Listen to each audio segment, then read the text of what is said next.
Bismillahirrahmanirrahim. Assalamualaikum warahmatullahi wabarakatuh.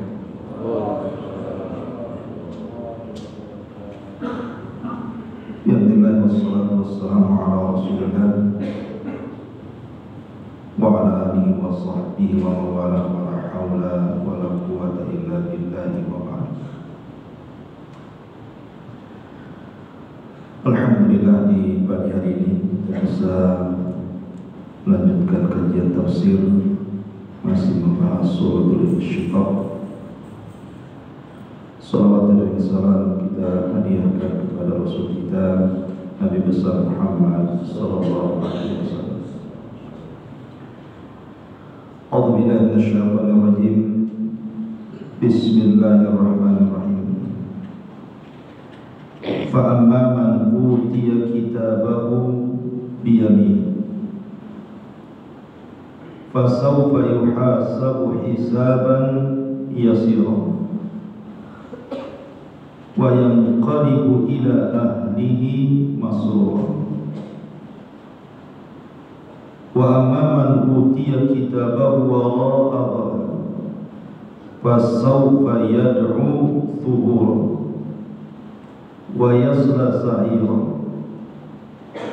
إِنَّهُ كَانَ فِي أَهْلِهِ مَسْرُورًا إِنَّهُ ظَنَّ أَنْ لَنْ يَحُورَ بَلَى إِنَّ رَبَّهُ كَانَ بِهِ بَصِيرًا. Adapun orang-orang yang diberikan catatannya dan mengambil dengan tangan kanannya, maka dia akan mendapatkan hisab pemeriksaan yang mudah,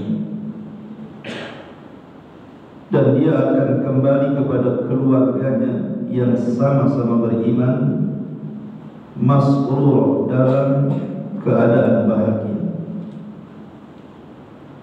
Akan tetapi orang-orang yang mengambil catatannya di balik punggungnya, maka dia akan berteriak subura, celaka,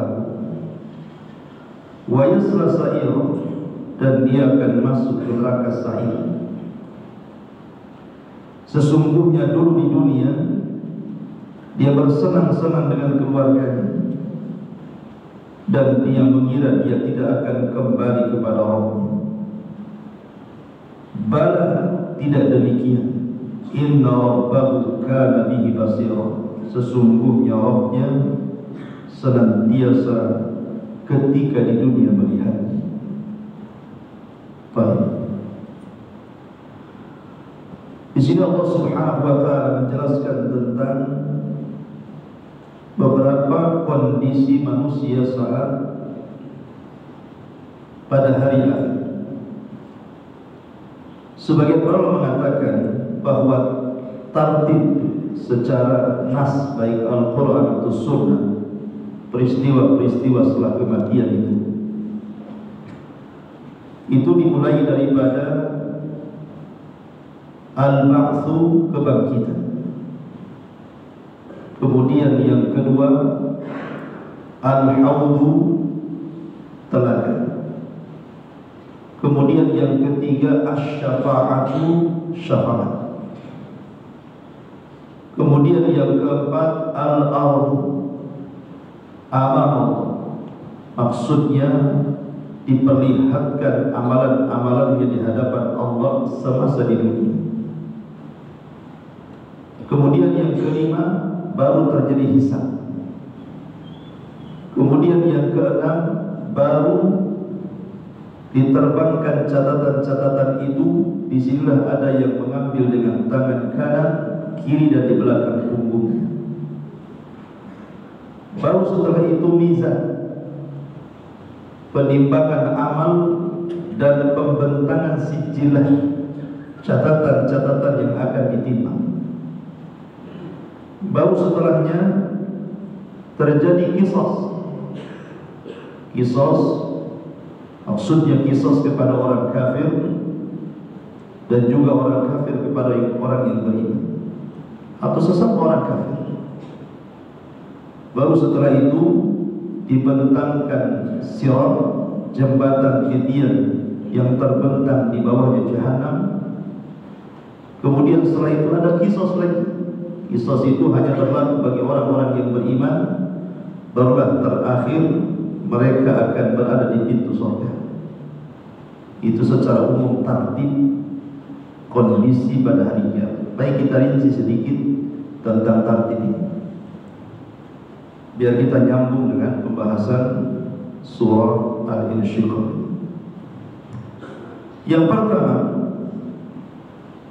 manusia itu akan dibangkitkan oleh Allah Subhanahu wa ta'ala. Bagaimana cara dibangkitkan? Ketika Allah Subhanahu wa ta'ala menghendaki manusia dibangkitkan, ketika terjadi kiamat, di antara yang tidak dihancurkan Allah Subhanahu wa ta'ala adalah ujung tulang ekor. Setiap manusia itu kan ada tulang ekornya. Lah, ujung tulang ekor itu tidak akan dihancurkan sedahsyat apapun dia, karena dari situlah manusia akan dibangkitkan. Ketika semua manusia sudah diwafatkan, malaikatnya, jinnya, manusianya, dan Allah kehendaki terjadi kebangkitan, pertama kali Allah Subhanahu wa ta'ala akan turunkan hujan. Hujan ini tidak ada yang menghalangi satupun. Lain di dunia, orang hujan bisa masuk rumah, bisa pakai payung. Tetapi hujan ini akan menghujani semua bumi, tidak terkecuali, dan airnya akan menyentuh setiap tulang ekor manusia yang dipendam di dalam bumi itu. Kata Nabi SAW, fayanbut kama yanbutul habba, maka dia akan kemudian hidup seperti Anda melempar biji. Gimana Anda melempar biji kemudian disiram ke tubuh? Maka Allah Subhanahu wa ta'ala mengirim penyeru untuk menyerukan kepada bumi mahsyar agar semua manusia bangkit dari kuburan. Maka kemudian tiba-tiba tulang berulang kembali lagi, dagingnya juga kembali lagi, kemudian menyatu kepada tulang ekor itu. Maka manusia dibangkitkan, tapi belum ada ruh. Mereka hanya dibangkitkan tanpa ruh. Inilah yang difirmankan Allah Subhanahu wa ta'ala, idza zulzilatil ardu zilzalaha wa akhrajatil ardu athqalaha. Dan kami keluarkan beban-beban isi bumi ke permukaan. Dan dalam ayat yang lain Allah mengatakan wa alqat ma fiha wa takhatta. Kami lempar semua beban-beban berat bumi, maksudnya jasad-jasad manusia, semua berada di permukaan sejak zaman Adam sampai yang terakhir nanti. Baru setelah itu Allah Subhanahu wa ta'ala perintahkan Israfil untuk meniupkan sangkakalanya. Dan tiupan yang kedua, ketika Israfil meniupkan sangkakala itulah, maka ruh melesat dari mana-mana. Karena saat kiamat ruh itu tidak dihancurkan. Bagi ruhnya orang-orang yang beriman maka diletakkan fil illiyin. Tetapi bagi ruhnya orang-orang fajir, orang fasik, orang kafir, maka diletakkan di sijjin. Illiyin itu tempatnya di atas surga, dan sijjin itu letaknya di bawah inti bumi pada mahsyar. Maka kemudian ruh itu melesat masuk kepada jasad-jasad yang sudah terbentuk tadi dan tidak keliru.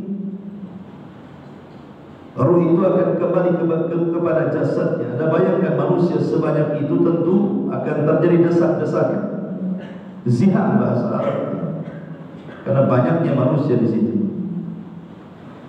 Nah, setelah kemudian manusia dimasukkan ruh, maka mereka hidup kembali. Disinilah surah Yasin menjelaskan dua kelompok. Kelompok yang pertama orang-orang kafir.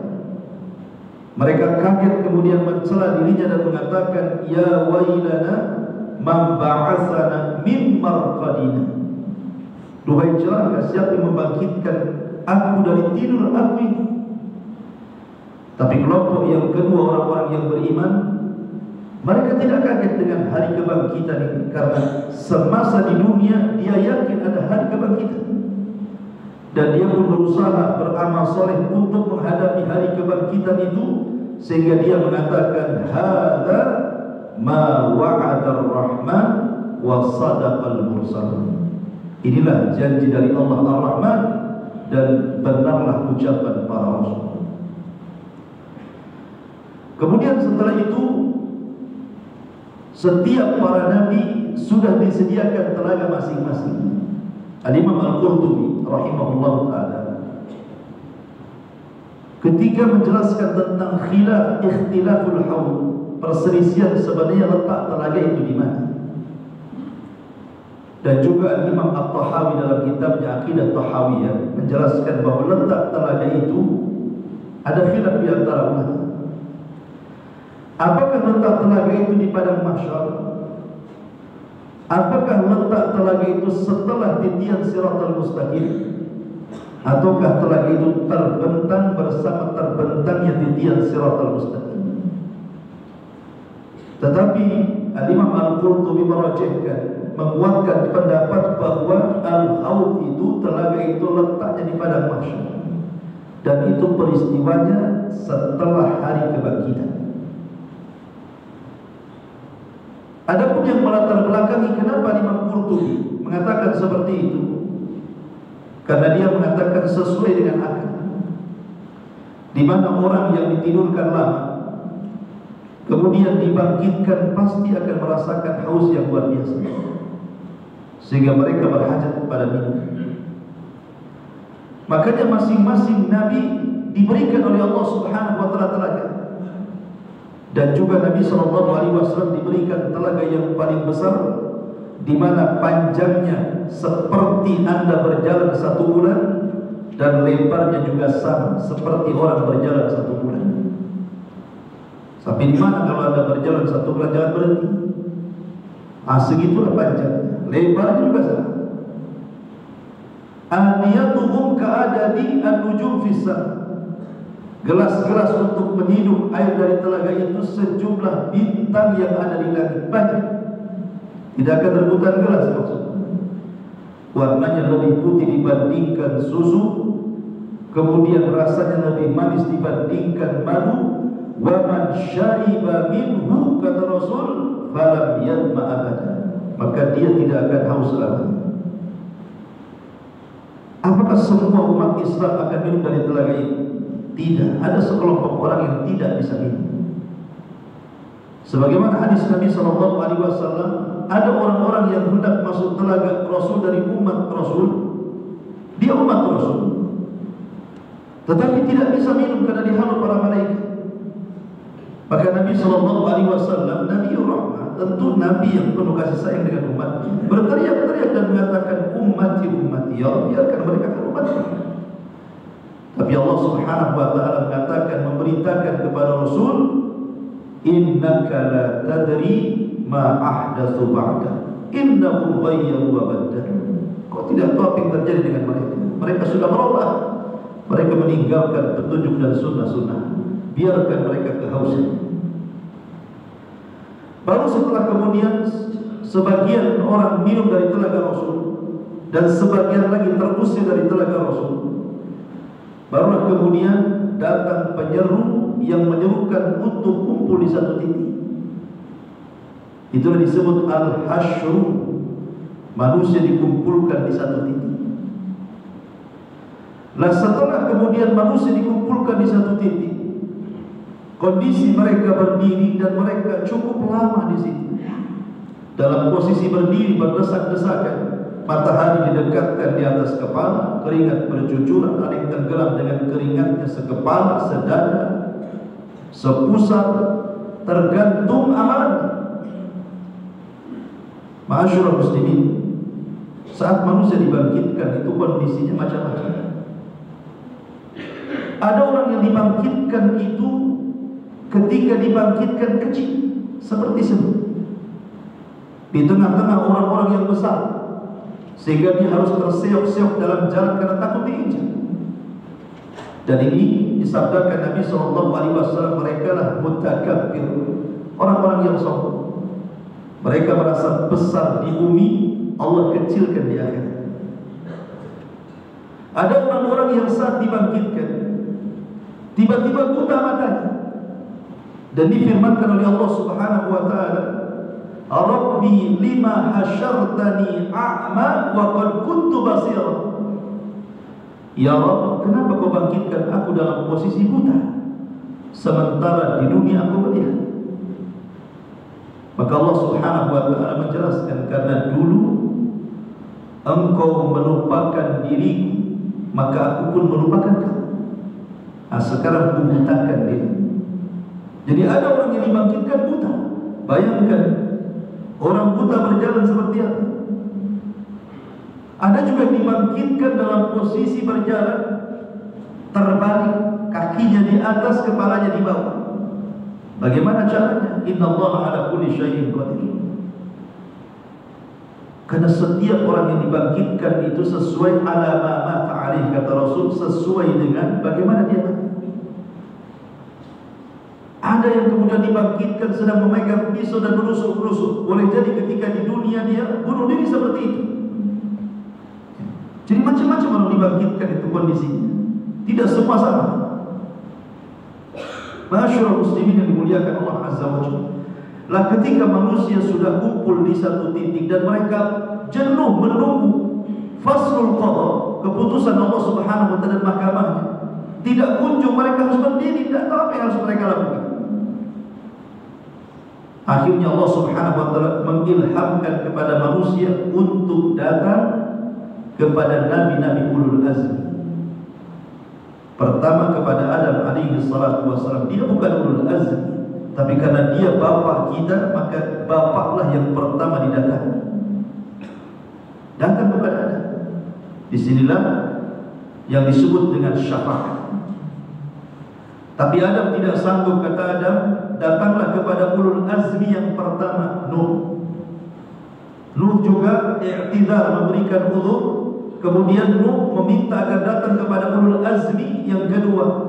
Siapa? Ibrahim. Ibrahim pun memberikan uzur, tidak bisa memberikan syafaat. Kemudian kata Ibrahim disuruh untuk datang kepada ulul azmi yang ketiga, Nabi Musa. Musa pun memberikan uzur. Kemudian Musa mengarahkan kepada ulul azmi yang keempat, Isa. Isa pun memberikan uzur, dan Isa mengarahkan kepada ulul azmi yang terakhir, Nabi kita Muhammad sallallahu alaihi wasallam. Baru terjadi syafaat di sini. Terjadi syafaat. Artinya Nabi sallallahu alaihi wasallam satu-satunya nabi yang memberikan syafaatul uzma, syafaat besar bagi semua halayak manusia sejak Adam sampai yang terakhir nanti. Dan itu khususnya. Baru setelah terjadi syafaat, terjadilah yang disebut dengan al-ardu, di mana setiap hamba akan ditanya dan diajak bicara oleh Allah. Setiap hamba, masing-masing. Dan bagi Allah Subhanahu wa taala ala kulli syai'in qadir. Bagaimana mengajak bicara satu-satu sementara manusia itu jumlahnya sekian banyak sejak Adam sampai terakhir. Ingat, Allah ala kulli syai'in qadir. Allah bisa melakukan apapun. Jangan ada keraguan bahwa Allah itu atas segala sesuatu maha. Bagaimana caranya? Wallahu a'lam. La tas'al amma yaf'al wa hum yus'al. Jangan tanya apa yang diperbuat Allah. Allah yang tanya atas perbuatan kalian, kata Allah. Di sini kemudian terjadi al-ard. Allah berfirman dalam Al-Quran, liyurau a'malahum, supaya amalan mereka ditampakkan. Makanya ada hadis tentang 3 manusia yang pertama kali sentuh api neraka. Yang pertama seorang mujahid, ahli jihad, mati syahid. Dipanggil oleh Allah Subhanahu wa taala, ditampakkan amalannya. Bagaimana waktu dia di dunia sedang perang, kemudian mati syahid dalam peperangan, ditampakkan kayak layar tancap seperti itu. Lihat bagaimana amalanmu ini dulu di dunia.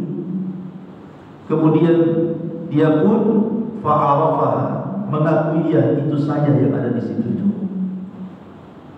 Kemudian Allah mengatakan ma'amil tafiha, lalu apa yang kau lakukan di situ? Jika diperlihatkan amalnya di dunia, dia mengatakan, aku berjihad ya Rabb hatta ustushidtu. Aku berjihad untukmu ya Rabb sampai aku mati syahid. Tapi Allah Subhanahu wa taala katakan kadzabta dustakan.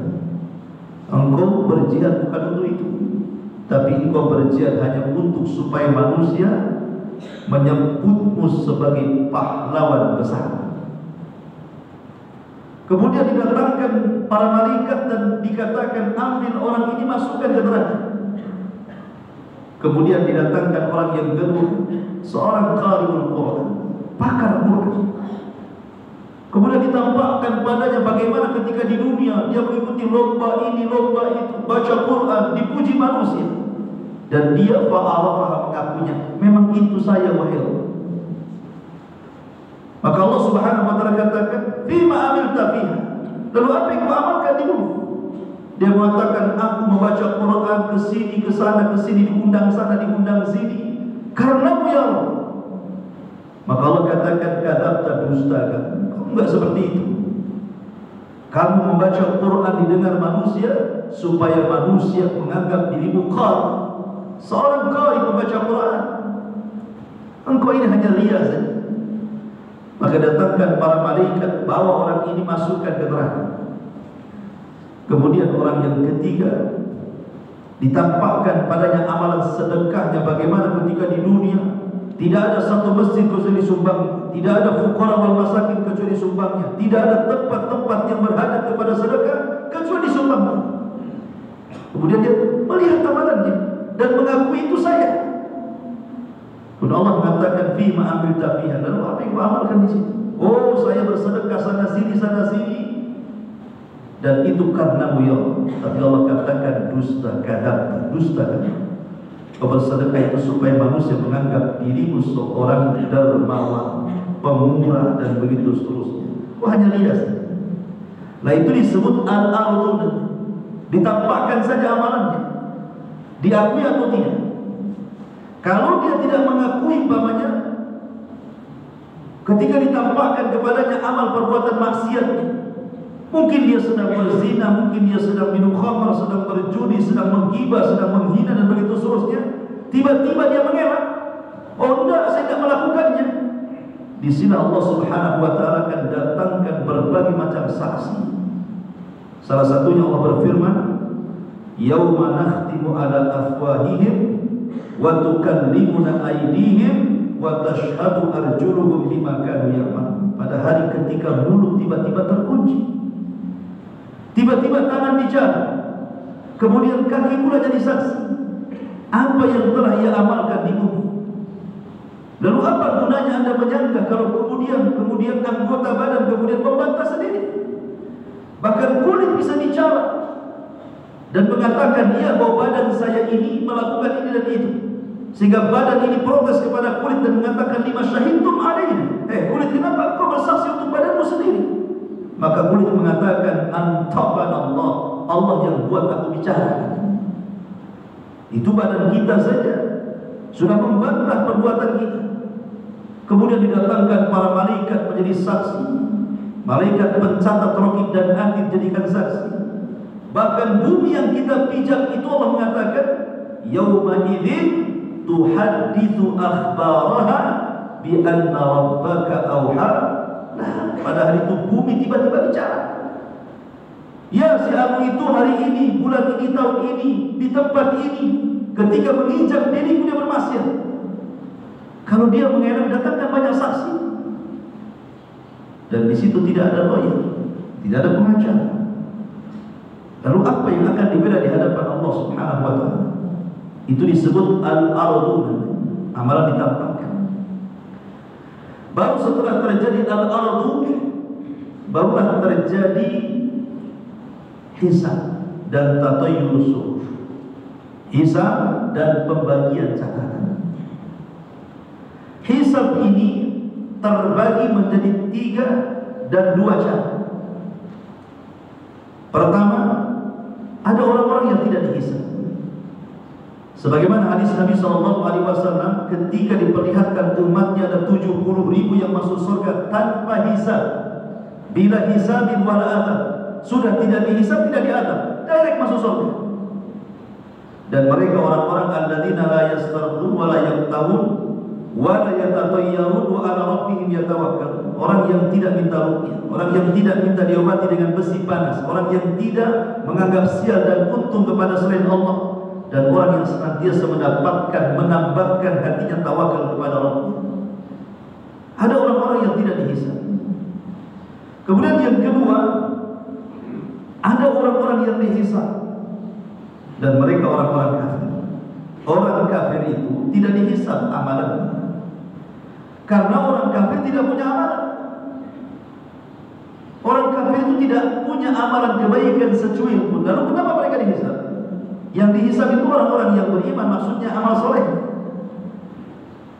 Karena kekafiran dan kemusyrikannya menghilangkan semua amal soleh, sehingga disebut hisab taklil, kata ulama.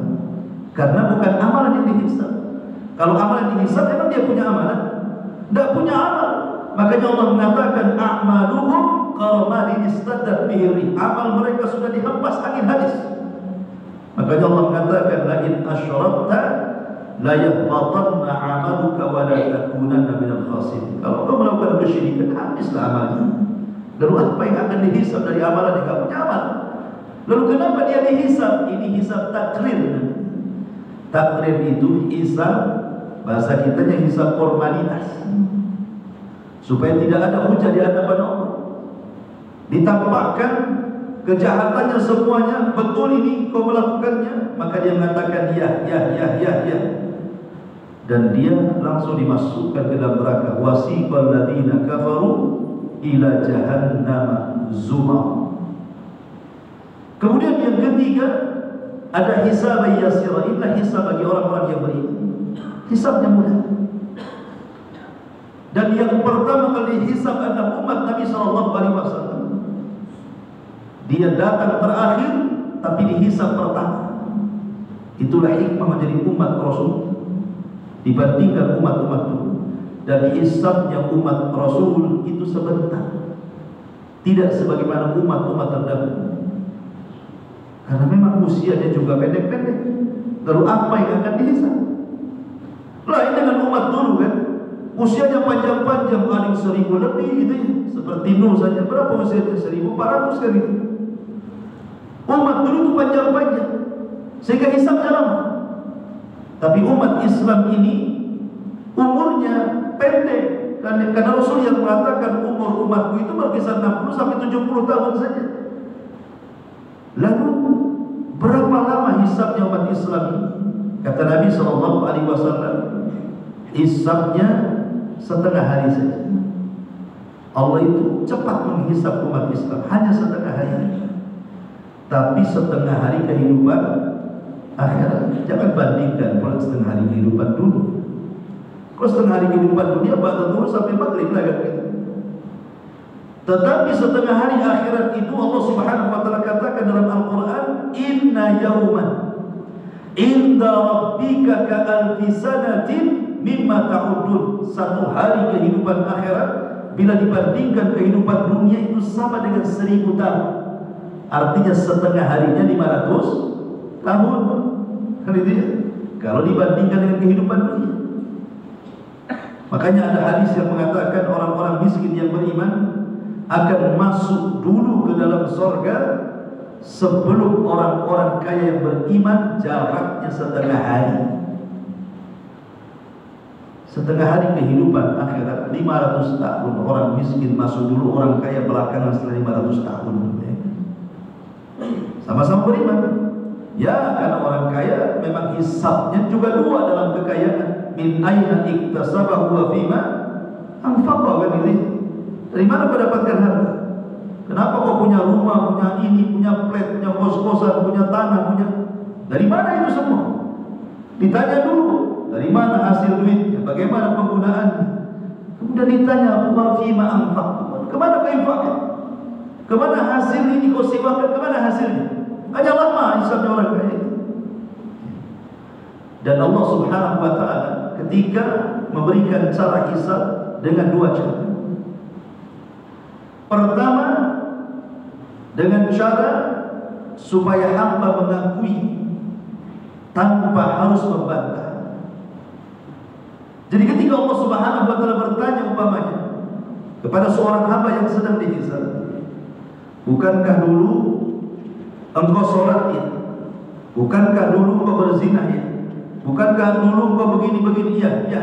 Hanya iya saja jawabannya. Dia tidak pernah mengatakan tidak, tapi dia tidak membantah. Maka Allah Subhanahu wa ta'ala katakan, al-an satartuka wa ghafartu dzunubak. Maka pada hari ini kututupi semua aibmu dan kuampuni semua dosa. Ini disebut hisab yang mudah. Hisaban yasir, sebagaimana ayat ini. Ya. Kemudian yang kedua, ada yang ketika dihisab itu dia membantah. Ya. Bukankah kamu dulu berzina? Oh tidak, saya tidak berzina. Ini buktinya. Ini catatannya. Dia bantah-bantahan. Kalau seperti ini kata Nabi SAW, man nukisha fil hisabi udhib. Siapa yang terjadi munaqashah saat dihisab, dialog bantah-membantah, maka dia pasti binasa, pasti diadab. Karena ini disebut hisaban asir, hisab yang sulit. Dia tidak mengakui masalahnya. Maka datangkan bukti-bukti catatan-catatannya dan begitu seterusnya. Ini disebut hisab. Baru kemudian cerita tentang tatayurus suhuf. Inilah ayat Allah mengatakan, fa amma man utiya kitabahu biyamihi. Barang siapa yang kitabnya diambil dengan tangan kanan, tiba-tiba Allah Subhanahu wa ta'ala mengeluarkan seluruh catatan-catatan amal kita. Semua amal kita dicatat. Jangan kira tidak dicatat. Ma yalfidu min qaulin illa ladaihi raqibun atid. Tidak ada satupun kalimat kecuali dicatat malaikat raqib dan atid. Itu bukan hanya raqib dan atid saja yang mencatat. Malaikat hafadha wa inna alaikum lahafidin. Allah kirim kepada kalian malaikat hafadha, ikut mencatat juga. Ada yang mencatat kebaikan saja. Malaikat yang dikirim setiap hari, yang turun ketika subuh. Kemudian malaikat yang mencatat kebaikan di siang hari, kemudian naik di waktu asar. Lengkap catatan itu.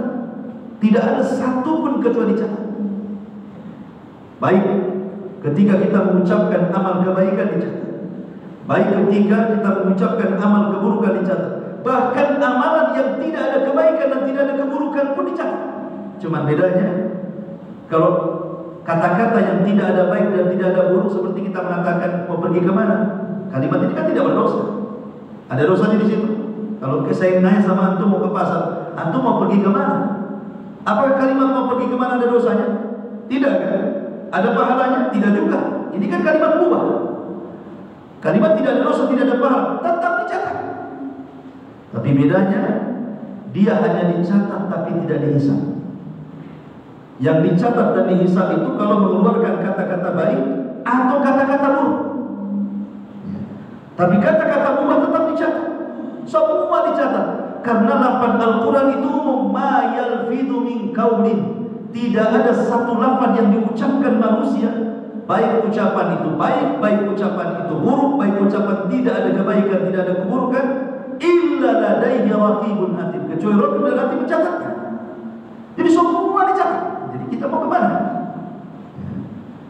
Ma'asyiral muslimin, dan ketika itu kita diberikan kekhususan, diberikan hafalan kuat. Kita 1 minggu kemarin, mungkin ini sudah pengajian 1 minggu kemarin. 1 minggu ini mungkin kita sudah lupa, kita sudah ngomong apa kemarin, berbuat apa, melakukan apa. Kadang-kadang kita lupa. Mencacikah, tidak, menggibahkah, kita nggak tahu. Padahal baru 1 minggu tuh. Gimana 1 tahun, gimana 2 tahun, bagaimana 10 tahun yang silam, makin lupa lagi kita. Apalagi punya utang, lupa dia. Punya utang. memang dilupakan, tapi di akhirat Allah kembalikan semua hafalan untuk mencocokkan dengan hafalan dengan catatannya. Lah catatan yang dikumpulkan itu diterbangkan ke langit. Disitulah masing-masing orang harus mengambil catatannya dan tidak mungkin tertukar catatan. Nah di sini ada orang-orang yang Allah katakan fa'amma man utiya kitabahu biyamin. Ada orang-orang yang mereka mengambil catatannya dengan tangan kanannya. Dengan bangganya dia mengatakan ha'umuqra'u kitabiyah. Ha'umuqra'u kitabiyah. Anni dhanantu annahu ha'umuqra'u kitabiyah. Lihat catatan karena dia sudah tahu isinya kan. Ha'umuqra'u kitabiyah. Baca-baca catatanku betulnya dengan bangganya dia. Tetapi orang-orang yang mengambil faman utiya kitabahu bishimali dengan tangan kirinya, apa yang terjadi? Dia mengatakan ya laitani lam uta kitabi wa lam adri ma hisabi ya laita kanatil qadiyah ma aghna anni maliya halaka anni sultaniya khuduhu faqullu thumma al-jahima sallu. Dia mengatakan duhai kiranya aku tidak mau mengambil catatan itu, duhai kiranya aku tidak dihisab, duhai kiranya aku mati dan tidak dibangkitkan, duhai kiranya harta yang menumpuk tidak ada faedahnya hari ini, jabatan kepemimpinan tidak ada manfaatnya hari ini. Maka Allah mengatakan khuduhu, ambil, khuduhu faqullu, borgol dia, tsummal jahim, masukkan ke neraka jahim. La haula wala quwwata illa billah. Tapi ada yang lebih buruk dari itu. Ghayatul kufri, sekufur-kufurnya orang kufur, munafik. Dia mengambil dengan tangan kiri di balik punggungnya seperti ini. Ini sekufur-kufurnya orang kufur munafik. Makanya orang munafik itu nerakanya sendiri, fi darkil asfali minan nar, diintip neraka yang paling dalam. Sehingga orang kafir saja tidak diintipnya, orang munafik diintipnya pula. Tapi maksudnya munafiknya tikot di sini munafik ya seperti orang orientalis pura-pura masuk Islam untuk menghancurkan Islam, itu namanya munafik. I'tiqad, dia mengucapkan dengan lisannya keislamannya tapi keluar dari Islam dengan hatinya, itulah munafik. Ma'asyiral muslimin yang dimuliakan, makanya Allah mengatakan di sini fa amma man utiya kitabahu biyamin. Adapun orang-orang yang diberikan catatannya dengan tangan kanannya, fa sawfa yuhasabu hisaban yasira. Dia mendapatkan hisab yang mudah, pemeriksaan yang mudah, wa yanqalibu ila ahlihi masrur, dan dia akan kembali menemukan keluarganya yang sama-sama beriman, maksudnya di dalam surga, berbahagia. Tapi sebaliknya, wa amman utiya kitabahu wara'a dhahrihi. Tapi orang-orang yang mengambil catatannya dengan cara mengambil dengan tangan kiri belakang pundaknya, punggungnya, fasawfa yadusubur. Dia akan mencela dirinya sendiri.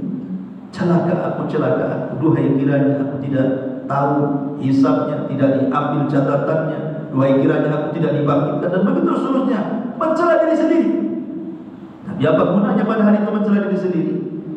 Karena sudah tidak mungkin beramal. Kata Ali bin Abi Thalib, al-yawm yawmul amal wa ghadan yawmul hisab. Kalau mau beramal sekarang, karena besok setelah kematian tinggal hisabnya saja. Kata Umar bin Khattab, hasibu anfusakum qabla an tuhasabu. Hisablah diri kalian di dunia sebelum nanti Allah yang menghisab kalian di akhirat. Wa yad'u thubura, fa sawfa yad'u thubura wa yasla sa'ira, dan dia akan dimasukkan ke neraka sa'ir. Innahu kana fi ahlihi masrura. Padahal ketika di dunia dia bahagia, senang dengan keluarganya. Allah mudahkan rezekinya, Allah mudahkan usahanya, Allah mudahkan juga maksiatnya, sehingga dia lupa sama Allah dengan kekayaannya, dengan keluarganya, melalaikannya, sehingga dia yakin bahwa akan ada hisab pada hari kiamat, akan ada pembagian catatan pada hari kiamat. Inna dhanna alla yahud, dia menyangka dia tidak akan kembali kepada Allah. Bala inna rabbahu kana bihi basira, padahal Allah setiap hari melihat dia.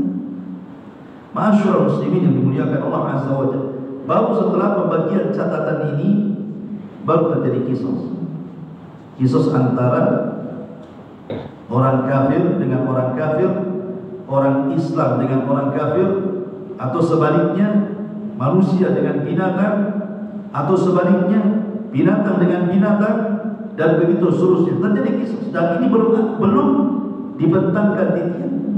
Baru setelah itu dibentangkan titian, ada kisos lagi, kisos sesama orang-orang yang beriman, supaya ketika orang yang beriman masuk surga itu betul-betul mendapatkan keadilan, sehingga masuk kepada surga.